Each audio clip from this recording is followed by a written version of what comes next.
प्रदेश की जनता ने मन बना लिया है। इस बार फिर से मोदी सरकार बनेगी। इस बार भाजपा को 400 से ज़्यादा सीट मिलेगी और उत्तर प्रदेश में जहां 80 सीट लोकसभा की आती है, वहीं उत्तर प्रदेश की जनता का अपार समर्थन भारतीय जनता पार्टी एनडीए को मिल रहा है। भारतीय जनता पार्टी उत्तर प्रदेश में 80 में से 80 सीटें आएंगी। विपक्ष उत्तर प्रदेश में 0 सीटों पर सिमट जाएगा।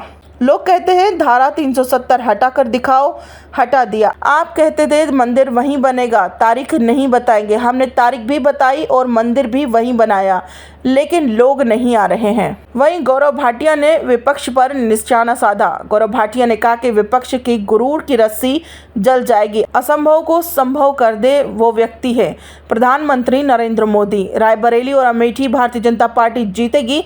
राहुल गांधी रायबरेली से हारेंगे और वायनाड सीट भी हारेंगे। सोनिया गांधी को पता था कि रायबरेली हारेंगे, इसी वजह से राज्यसभा सांसद बनी। अब रायबरेली से सोनिया गांधी जब हार सकती थी तो राहुल गांधी कैसे जीतेंगे। भारत के लोकतंत्र को पूरे विश्व में चर्चा होती है। आप हमारे कहते हैं कि अगर मोदी चुनाव जीत गए तो दोबारा चुनाव नहीं होंगे। नरेंद्र मोदी तीसरी बार प्रधानमंत्री भी बनेंगे और चुनाव भी कराए जाएंगे। ये सवाल ईवीएम मशीन पर उठाते हैं। राहुल से एक सवाल है, जब किसी को कहीं से भी चुनाव जीतते हैं तो वहां पर ईवीएम ठीक होती है, जब चुनाव हार जाते हैं तो ईवीएम खराब हो जाती है। प्रधानमंत्री नरेंद्र मोदी सबको जोड़ने की बात कहते हैं, लेकिन यह घमंडी हिंदुओं को तोड़ने की बात कहते हैं और मुसलमानों को जोड़ने की बात कहते हैं। अखिलेश यादव पीडीए बहुत कह रहे थे। मुलायम सिंह यादव 2012 में अखिलेश यादव को गद्दी पर बैठा दिया था। विरासत में गाड़ी मिल सकती है, बुद्धि नहीं मिल सकती। उत्तर प्रदेश में 4 करोड़ मुसलमान हैं, लेकिन टिकट मुसलमानों को क्यों कम दिया गया। अखिलेश यादव अपने परिवार में 5 टिकट बांट दिए। खबर सूत्र के लिए उत्तर प्रदेश लखनऊ से संजय पाल की रिपोर्ट। और असंभव को जो संभव करते उस व्यक्ति का नाम आदरणीय प्रधानमंत्री श्री नरेंद्र मोदी जी है। ये तंज कसते थे, बाणों के प्रहार शब्दों से होते थे, कहते थे मंदिर वही बनाएंगे, तारीख नहीं बताएंगे। अब हम कहते हैं मंदिर वही बनाया है, तारीख भी बताया है, तुमको भी बुलाया है, लेकिन आ नहीं पाए।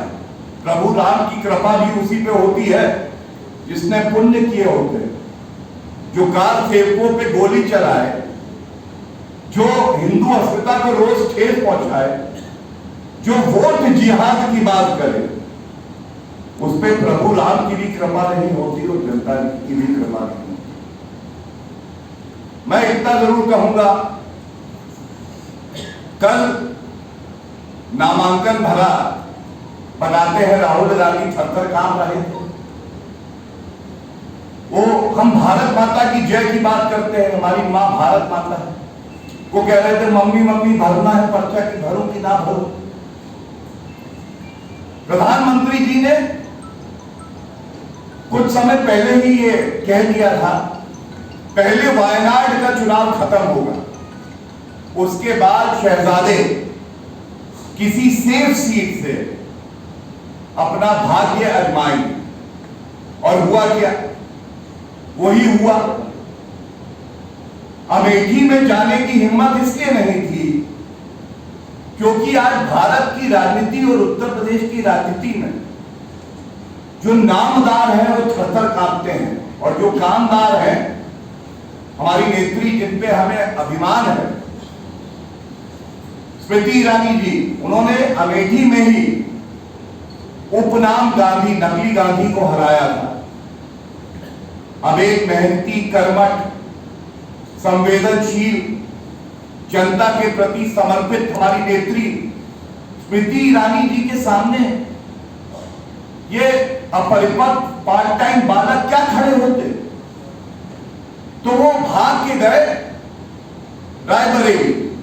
अब रायबरेली सोनिया गांधी जी छोड़ के पहले ही राज्यसभा से संसद की सदस्य बनी। क्यों?